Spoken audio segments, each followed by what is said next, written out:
یہ جو معاف کرنا ہوتا ہے نا، یہ تو دوسرے کا دل جیتنے والی بات ہوتی ہے. تو اس لیے ہم اس صفت کو اپنائیں.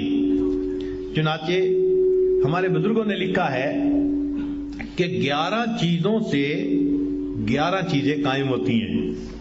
نکتے کی بات، انصاف سے حکومت قائم ہو جاتی ہے، پرہیزگاری سے صحت قائم ہوتی ہے، سخاوت سے دولت پکی ہو جاتی ہے، نیک چلنی سے انسان کی عزت اسٹیبلش ہو جاتی ہے، نیک اولاد سے انسان کو راحت یقیناً ملتی ہے، سچائی سے انسان کو کامیابی ملتی ہے، نفرت کا نتیجہ ہمیشہ دشمنی کی شکل میں نکلتا ہے، فضول خرچ انسان ہمیشہ قرضدار ہوتا ہے، اور جو سچ کا معاملہ کرنے والا ہو ہمیشہ اس کا اعتبار کیا جاتا ہے، اور جو معاف کر دینے والا ہو ہمیشہ اللہ اس کے دل کو خوشی عطا فرماتا ہے. تو معافی کے بدلے خوشی یقیناً ملتی ہے. جو بھی معاف کرے گا کسی کو، اللہ اس کے دل کو خوشی عطا فرمائے. تو معاف کر دینا اپنے دل کو خوش کرنا ہے. آج چھوٹی چھوٹی باتوں پہ آپ دیکھیں ہم دلوں میں رنجشیں رکھ لیتے ہیں. دلوں کو دیکھو تو کینے سے بھرے ہوئے. شاید ہی آپ دل کو دیکھیں کہ جس میں کسی کے بارے میں کینہ نہ موجود ہو. اور کینہ بھی ہوتا ہے تو اپنوں کے بارے میں، جتنے قریبی اتنا کینہ دل میں زیادہ. انسان کو ایسا تو نہیں ہونا چاہیے. تو معاف کر دینے کی صفت ہونی چاہیے. ہاں اگر آپ دیکھیں کہ بھئی میرے اوپر لوگوں کا حسد زیادہ ہو گیا، فلاں ہو گیا، تو آپ کو اللہ نے قرآن پاک دیا، قرآن پاک کی صورتیں پڑھیے، اللہ آپ کا محافظ بن جائے گا. چنانچہ علامہ جلال الدین سیوطی رحمۃ اللہ علیہ نے ایک بات لکھی ہے جو آپ لوگوں کے لیے امید ہے کہ بہت فائدہ مند بات ہوگی، خاص طور پہ علماء طلباء کے لیے. اور اس کے بعد آپ کو عملیات والوں کے پیچھے نہیں بھاگنا پڑے گا. ہوتا ہے نا یہ جادو اور ٹونا اور فلاں، اور ان کے پیچھے بھاگو، کوئی ضرورت نہیں. قرآن آیا ہی اسی لیے ہے کہ ہماری پریشانیوں کو دور کر دے. چنانچہ علامہ جلال الدین سیوطی رحمۃ اللہ فرماتے ہیں الفاتحہ تمنع غضب الرب، کہ سورہ فاتحہ کی جو کثرت سے تلاوت کرتا ہے اللہ کے غصے سے اس کو حفاظت ہو جاتی ہے. یاسین تمنع عطش القیامہ، جو یاسین شریف روزانہ پڑھتا ہے اللہ تعالیٰ اس سورت کی برکت سے قیامت کے دن کی پیاس سے اس کی حفاظت فرماتے ہیں. الدخان تمنع من احوال القیامہ، سورہ دخان جو پڑھتا ہے اللہ تعالیٰ قیامت کے دن کے خوف سے اس کو امن عطا فرماتا ہے. الواقعۃ تمنع الفقر والفاقہ، جو سورہ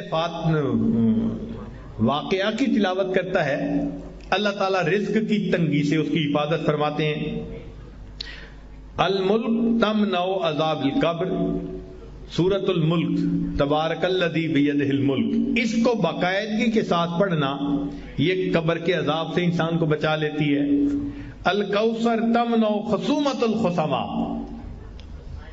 سورہ کوثر کی جو کثرت کرے تو جو جھگڑا کرنے والے اس کے دشمن ہیں اللہ ان دشمنوں کی دشمنی سے محفوظ فرما لیتے ہیں. الکافرون تمنع الکفر عند النزاع، جو سورہ کافرون کو پڑھتا ہے کثرت کے ساتھ اللہ تعالیٰ موت کے وقت کافر بننے سے حفاظت فرما دیتے ہیں. الاخلاص تمنع النفاق، جو سورہ اخلاص کی تلاوت کرتا ہے اللہ تعالیٰ اس کو نفاق سے بری فرما دیتے ہیں. الفلق تمنع حسد الحاسدین، سورہ فلق کی تلاوت زیادہ کرے گا تو اللہ حاسدوں کے حسد سے بچائیں گے. والناس تمنع الوساوس، اور جو انسان سورۃ الناس کی کثرت کرتا ہے اللہ شیطان کے وساوس سے اس کی حفاظت فرماتا ہے. اب اللہ کے حبیب صلی اللہ علیہ وسلم نے ہمیں یہ باتیں بتا دی تو ہمیں کس بات کی پریشانی؟ کوئی حسد کرتا ہے، کوئی دشمنی کرتا ہے، کوئی اپنے ہمیں نقصان پہنچانے کی کوشش کرتا ہے، دل میں یقین رکھیں نقصان پہنچانے سے بچانے والا زیادہ بڑا ہے۔ جب اللہ پہ توکل رکھیں گے تو اللہ حفاظت فرمائیں گے۔ اور اگر کوئی آپ کے ساتھ برائی کرے یا زیادتی کرے، آپ اللہ کے لیے معاف کر دیں، اللہ کے لیے معاف کر دیں۔ چنانچہ معافی کا ایک عجیب حدیث پاک ذرا سن لیجیے۔ نبی علیہ الصلوۃ والسلام نے ارشاد فرمایا کہ جو شخص دنیا میں دوسروں کی غلطی کو جتنا جلدی معاف کرنے والا ہوگا، اللہ قیامت کے دن اس کی غلطیوں کو اتنا جلدی معاف فرما دیں گے۔ جو شخص دنیا میں دوسروں کی غلطی کو جلدی معاف کرنے والا ہوگا، اللہ تعالیٰ قیامت کے دن اس کی غلطیوں کو اتنا جلدی معاف فرمائیں گے۔ اور دوسری حدیث پڑھ کے تو ڈر لگتا ہے۔ نبی علیہ السلام نے فرمایا کہ اگر کوئی بندہ دوسرے سے غلطی کی معافی مانگے اور فرمایا کہ اگلا کہے میں معاف نہیں کرتا، نبی علیہ السلام نے فرمایا یہ جو کہہ رہا ہے نا میں معاف نہیں کرتا، یہ قیامت کے دن میرے سامنے حوض کوثر پہ حاضر نہ ہو۔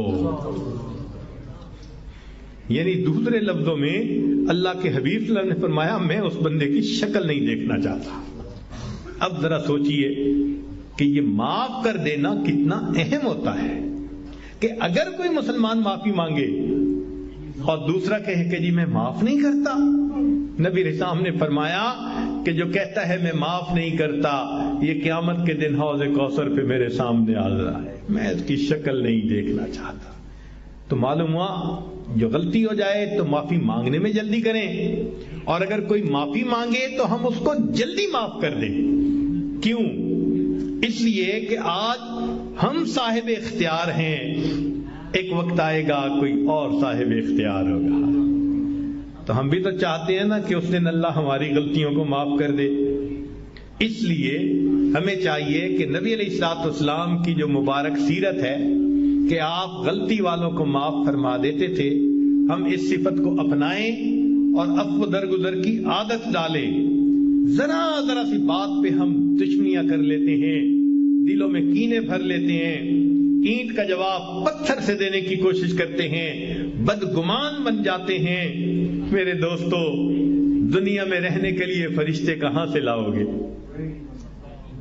ہوں گے تو انسان ہی نا، فرشتے تو نہیں نہ بن سکتے، ہیں تو انسان ہی، تو انسان ہے تو خطا ہو جائے گی۔ آج تو یہ حال، خاوند بیوی کی غلطی کو معاف نہیں کرتا، بیوی خاوند کی غلطی کو معاف نہیں کرتی۔ اللہ اکبر کبیرہ۔ سوچئے تو صحیح، ہمارے دل کی حالت کس قدر بری ہو چکی ہے، اپنوں کو معاف نہیں کرتے۔ چنیدم کہ مردان راہ خدا، دلے دشمنا ہم نہ کردند تنگ، تو رہ کے میسر شبدی مقام کہ با دوستہ ہست پہ کارے جائیں۔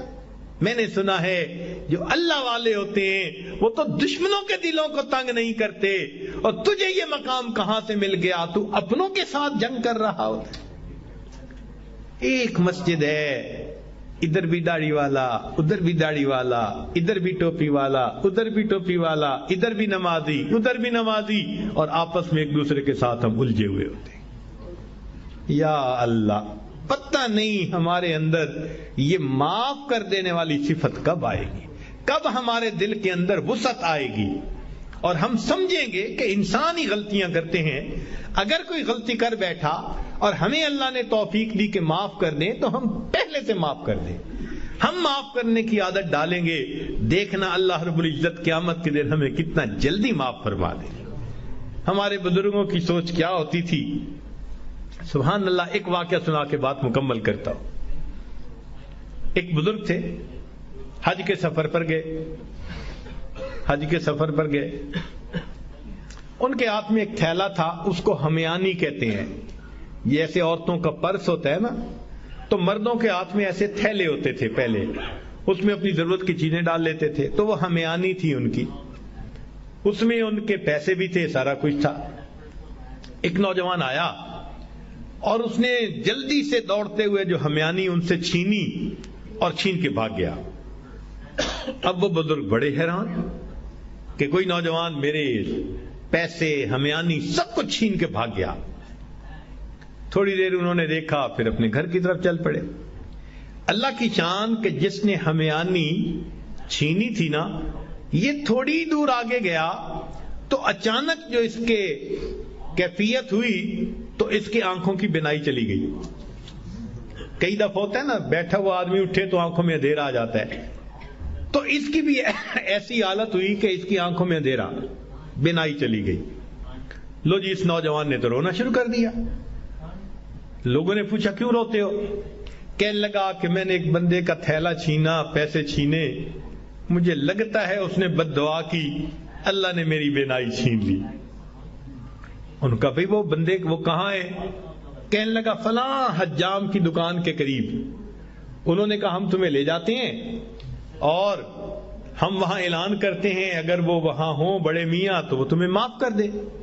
چنانچہ وہ اس نوجوان کو لے کر وہاں حجام کی دکان کے پاس آئے.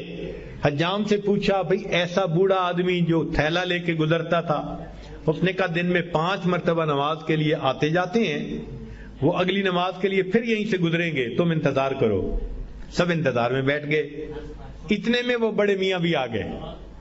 تو جب اس بندے کو بتایا کہ بھئی وہ بڑے میاں آ گئے ہیں، لوگوں نے بھی کہا معاف کر دیں، نوجوان نے بھی کہا پلیز مجھے معاف کر دیں. وہ کہنے لگے میں نے تو اسی وقت ہی معاف کر دیا تھا.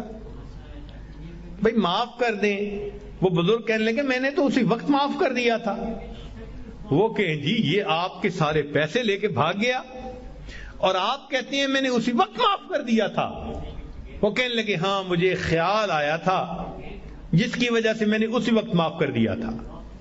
تو لوگوں نے پوچھا کیا خیال آیا تھا؟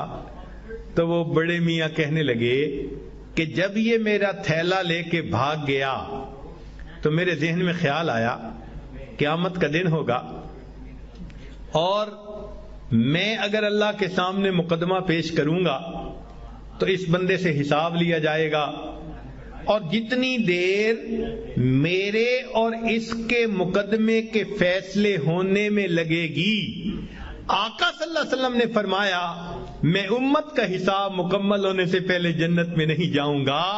تو خیال آیا کہ جتنی دیر میرے مقدمے میں لگے گی، میری وجہ سے میرے آقا صلی اللہ علیہ وسلم کو جنت میں جانے میں دیر لگے گی، میں نے معاف کر دیا، نہ مقدمہ پیش ہوگا نہ میری وجہ سے میرے آقا کو دیر لگے گی.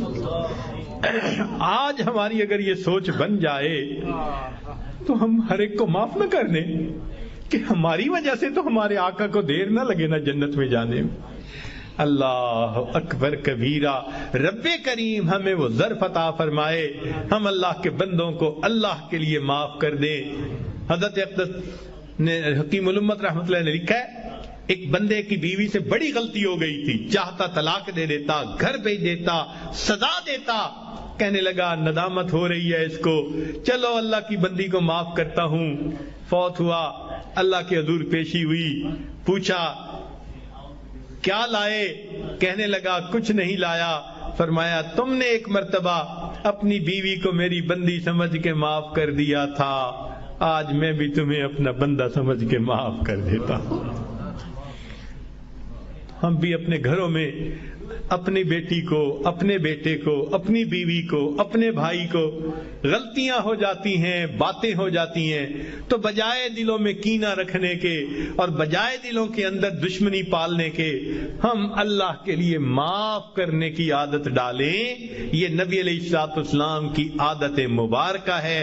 اللہ ہمیں اس سنت پر عمل کرنے کی توفیق عطا فرمائے، اور اس کے بدلے اللہ قیامت کے دن ہمارے قصوروں کو معاف فرما دے.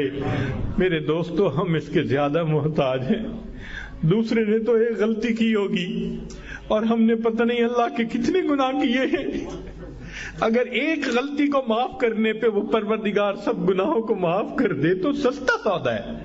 اس لیے جب بھی کوئی معافی مانگے یا نہ بھی مانگے، اللہ کی رضا کے لیے اللہ کے بندوں کو معاف کر دیا کرو.